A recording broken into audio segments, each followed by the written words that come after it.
The travelers of difficult paths, travelers of difficult paths, travelers of difficult paths, travelers of difficult paths, travelers of difficult paths.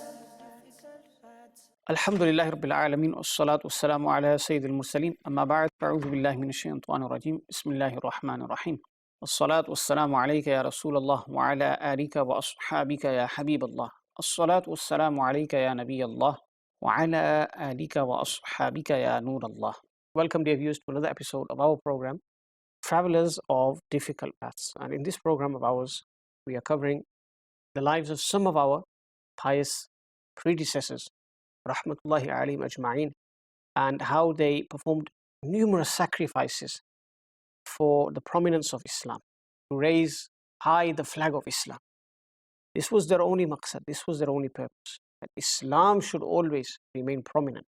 And whatever came their way, whatever difficulty, calamity, hardship came their way, they bared it, they came through it, subhanallah. And today we are singing their praises because of their accomplishments, because of their steadfastness, because of their determination. We try and take inspiration and encouragement from that as well. Inshallah, in this episode, we'll be covering another one of our elders, rahimahullah ta'ala. But first of all, an excellence of reciting Salat ala Nabi. The Prophet sallallahu alayhi wa sallam said, زَيِّنُوا مَجَالِسَكُمْ بِالصَّلَاةِ عَلَيَّ فَإِنَّ صَلَاتَكُمْ عَلَيَّ نُورٌ لَكُمْ يَوْمَ الْقِيَامِ. Decorate your gatherings by reciting Salat upon me, for indeed your recitation of Salat upon me will be light for you, nur for you on the day of judgment. Sallu ala al-Habib, sallallahu ta'ala ala Muhammad, sallallahu alayhi wa sallam. Now, viewers of Madani Channel, normally in our lives, our thoughts, our mindset is how do I go from a low position to a high position? From qilla to kathra, from a small amount to an abundant amount, from being poor to being wealthy, to having a low status in society to having a high status in society. This is our mindset. Majority, if not everyone, thinks like this. How do I get to the next level? And beyond that as well. And this in and of itself isn't a bad thing. It depends on your intentions. And Muslims should be strong in all aspects. But we know the trials that come with having more. And that's whether we have more knowledge, more status, more wealth, more rank, more acceptance amongst people, whatever it may be. More is not always better. And that's why in Islam we have teachings which instruct us to safeguard ourselves from unbeneficial knowledge, for example. Somebody could have knowledge and be an expert in a field, but if it's not benefiting him, his akhirah, his deen, his iman, it's a waste of time.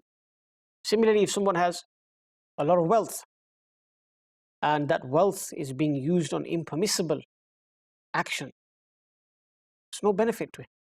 He could have all the money in the world. He's utilizing it in a wrong way, in a way that will earn the wrath of Allah.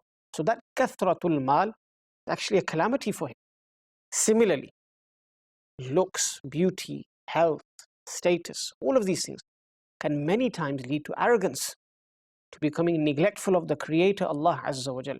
They lead to a person falling into something called ujub. Ujub is a spiritual disease of the heart, vanity, self-conceit. And ujub means when a person forgets about the Creator's role in all of his accomplishments, all of his successes, all of his achievements. And instead he says, I did this, I was able to do this, I succeeded in this. He forgets the Creator. He doesn't attribute any goodness that has come into his life to Allah Azza wa Jal. So going back to it, we all want to go from qillah to kathra, from low to high. And we just touched upon some of the harms that can occur because of that. But when we study Islam, when we study our pious elders, subhanallah, you will find so many blessed individuals who had everything that people today dream of. And as we will hear when describing the blessed personality we're going to speak about today, slaves at their every beck and call, money that would never end, never finish, luxuries, ease, comfort, You name it, they had it. Fame, renown, respect. But then Allah Ta'ala opened their hearts, filled it with iman and guidance, and then they realized the reality of the dunya, reality of this life in comparison to the akhirah. They thought to themselves, we've wasted too much time. What are we going to do with all of this? The provisions of the world, if they're not benefiting us in the akhirah, what's the point of them? And then for someone to leave that status, leave that rank, leave kingship, as we will hear, leave being respected by the people, go from that extreme to the other extreme where nobody even knows you.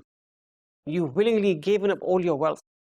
You've left and abandoned that life of ease, comfort, and you've adopted a simple life, a life wherein people don't know you necessarily, a life wherein you've migrated to another part of the land. And of course, there was no social media back in the days where people didn't know you. That takes a lot of courage. That takes khas fadl, grace and rahmah of Allah subhanahu wa ta'ala. And the personality we're going to speak about today did exactly that. The personality that I want to speak about briefly, as time does not permit to cover his life in detail, just a few main key aspects. His name is Ibrahim bin Adham, rahmatullahi alayhi. Sayyiduna Ibrahim bin Adham, rahmatullahi alayhi, was a ruler of his time, a king of his time. He had all the blessings you could think of. He had slaves at his beck and call. He had luxury. He had palaces. He had wealth. He had honor. But then he got rid of all of that. He discarded all of that. We live a simple life, a life of obedience to Allah and His Messenger sallallahu alaihi wasallam. Why? Because when you have luxury, when you have ease, many a times you can fall into sin. Many a times you are distracted from your goal in life, your purpose in life. Why are you created? Why are you here? You don't think about these things. You only think about fulfilling your next pleasure, the next thing that's on your mind. Now I want to do this, now I want to do that. Remember, khwaishat, pleasures never end. Now, Sayyiduna Ibrahim bin Adham rahmatullahi alayhi was the king of Balkh. Sayyiduna Abbas bin Fadl once met Sayyiduna Abdul Aziz bin Abu Radad rahmatullahi alayhi. He says we were conversing, we were speaking when we began to discuss Ibrahim bin Adham. And that is when Sayyiduna Abdul Aziz said, may Allah have mercy on Ibrahim bin Adham. I have seen him in Khurasan at a time when he used to be mounted upon his horse, and there were tens of khuddam, servants around him, all eager, ready to serve him. He had the kingship of Balkh, khuddam all around him. But Allah Ta'ala changes the hearts of whom He wants. So this was his situation being described, that there was a time when he was like this. And we already touched upon this as well. Now, how did the transformation in his life take place? How did he go from being wealthy to being poor? Let's hear a bit about that. One of the slaves of Ibrahim bin Adham, whose name was Ibrahim, that he says, I asked Ibrahim bin Adham, how did you leave kingship, that lifestyle, and then turn towards faqr, poverty? How did this transformation take place? And Ibrahim bin Adham by now has changed, completely changed. He said, why are you asking me about this for? And let's speak about something else. Now, the people of Allah subhanahu wa ta'ala are such that they don't like speaking about themselves. They dislike the fact that people praise them, speak about them, make them the topic of discussion. This is seen with the awliya Allah. The moment you begin to praise them, they dislike that. They try to change the topic. So our situation is completely different. We want to be the center of attention. We want to be the focus of discussion. We want people to speak about us, our accomplishments, our achievements. We probably even pray for this. Only if so-and-so mentions me in their speech. Only if so-and-so gives me a shout out. Only if so-and-so sings my praises. That would make my day. Allahu Akbar Kabira. But look at the awliya Allah. So Ibrahim bin Adham doesn't want to talk about his situation, what led to him changing. All he knows that it's happened. Allah Ta'ala blessed him. Now, a second time he's asked, what led to this? And this time, the questioner, he says, perhaps we'll benefit when you tell us about your transformation. We will benefit. We can take pearls of wisdom out of that situation. Tell us. And again he replied, why are you asking me this? Do the dhikr of Allah. This is beneficial for you. Then again, a third time, somebody said, please tell us. And he said, my father was from Balkh.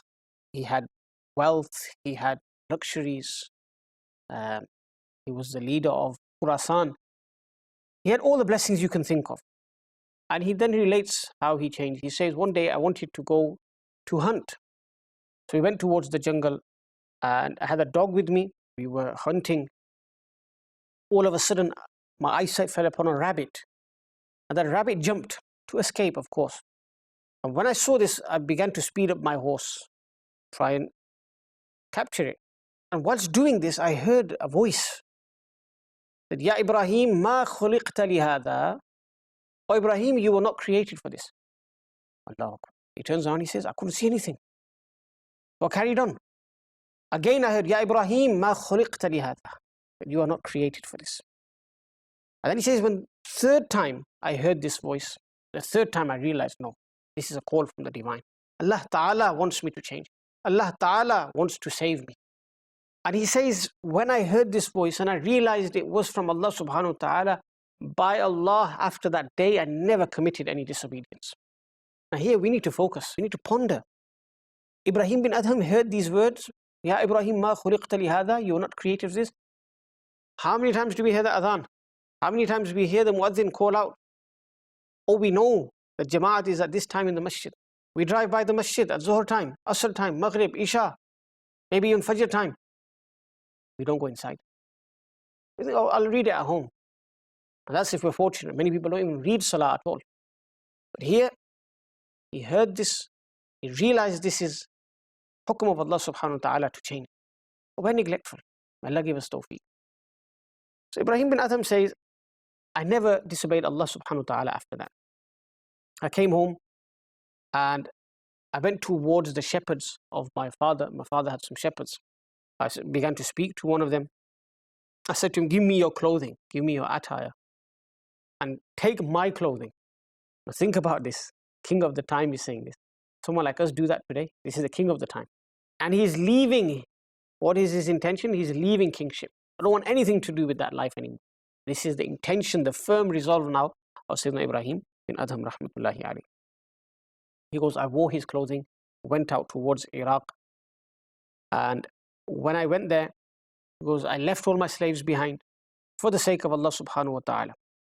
I worked for a few days in Iraq as I was in search for halal sustenance. Then I asked the mashayikh, where can I find pure halal rizq? And they said, if you want halal rizq, go towards Sham. So they went towards Sham. And look at Ibrahim bin Adham rahmatullahi alayhi, how thoughtful he is in this regard. How much effort he's making, traveling from city to city, country to country to earn halal. And today this is something that we as ummah are neglecting. And then we complain of problems in our life. The lengthy hadith in Sahih Muslim, person is traveling, his disheveled hair, all the signs of musafir, normally the signs of someone whose du'as are accepted. He raises his hands, but the hadith states, مَطْعَمُهُ haram, malbasuhu haram, وَمَشْرَبُهُ haram. His food and drink is also from haram means. فَأَنَّا يُسْتَجَابُ لَهُ. How can he think his dua will be accepted? How will his dua be accepted then? This is the problem we have today as well. We complain. We don't go to the root cause. We don't go to the problems. We don't go to the source of the problems. So Ibrahim bin Adham rahmatullahi alayhi, he was went towards Sham, and in particular a city called Masisa. I spent a few days there. After that, I continued my travel. I said to the mashayikh there, where can I go to find halal rizq? And they said, go to Tartus. From there I went to Tartus, and they told me that there's a lot of opportunities there to earn halal. And there he goes, I did a few jobs, farming related, crops, etc. This is a king who's left his own lifestyle, his wealthy lifestyle. He's working like a laborer. He says, one day I was sitting at a place when a person came and began speaking to me about a job opportunity, supervising the garden. And it was agreed that I would work there. One day the owner of the gardens came and he began to say, oh gardener, which gardener is this? This is the gardener who was the king just a short period before. But now he's a normal gardener or a supervisor of a garden. And he says to him, bring the best pomegranates to me. Whatever you find, bring them to me. So he brought them, Ibrahim bin Adham rahmatullahi alayhi brought them. And when the owner tasted it, he said, "What's wrong with you? You've been working here for so long, you don't even know how to tell the difference between a sweet pomegranate, a good pomegranate, and a not so good one." And he said, "The reality is, I just work here. I've not taken a single bit of a pomegranate. I've not ate a single pomegranate whilst here. Why should I do that? I'm employed to work here, not to taste the fruits."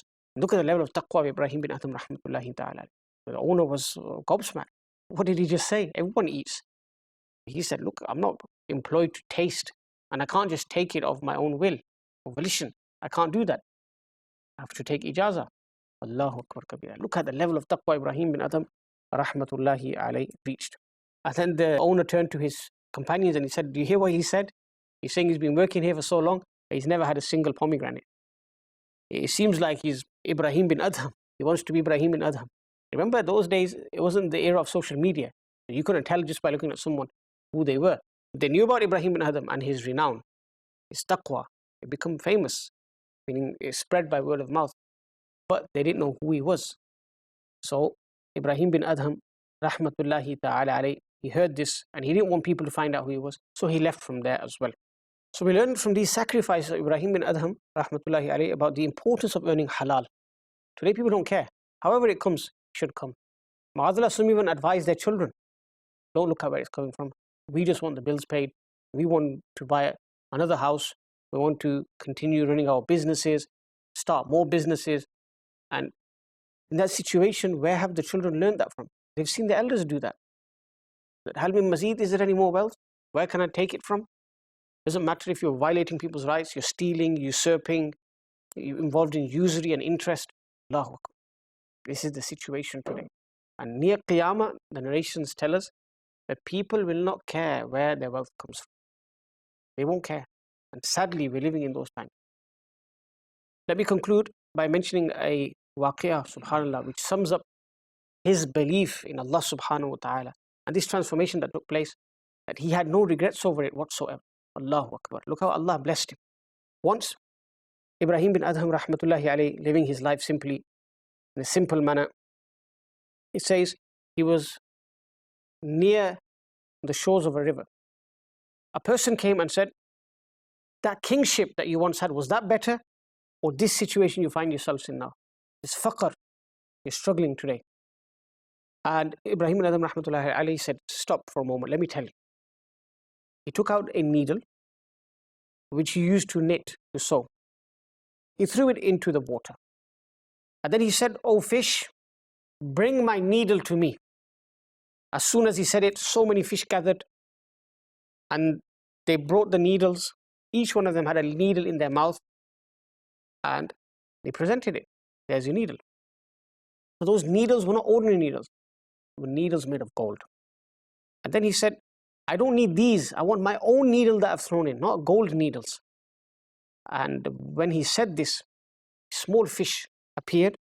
And the exact same needle that he had thrown into the river was presented to him by that small fish. And then he turned to the questioner and he said, "You tell me, was that life better or this life? Allah Ta'ala has given me control over the animals, fish, ocean, land and sea. Look at the tasarruf Allah Ta'ala has given me now. What was it then?" It was just outward rule over people. People probably even thought bad of him, ma'adallah. Like they do of rulers, they backbite rulers, they think bad of them, they speak ill of them. But here now, he submitted to Allah subhanahu wa ta'ala, everything in creation has become subservient to him. Allahu Akbar. When you're a king over the people, you rule over their bodies.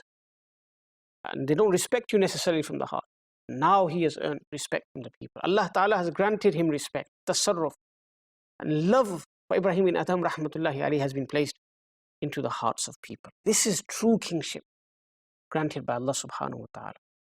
So we pray in the end, may Allah Ta'ala, for the sake of Sayyiduna Ibrahim bin Adham rahmatullahi alayhi, grant us tawfiq to follow in his footsteps, to earn only halal, and to abandon the dunya and give preference to the akhirah. And remember, when you strive in the dunya to better your akhirah, that's deen as well. May Allah Ta'ala enable us to follow the salihin. Ameen bijahi nabi al-ameen. Sallallahu alayhi wa sallam. The travelers of difficult paths, travelers of difficult paths, travelers of difficult paths, travelers of difficult paths, travelers of difficult paths.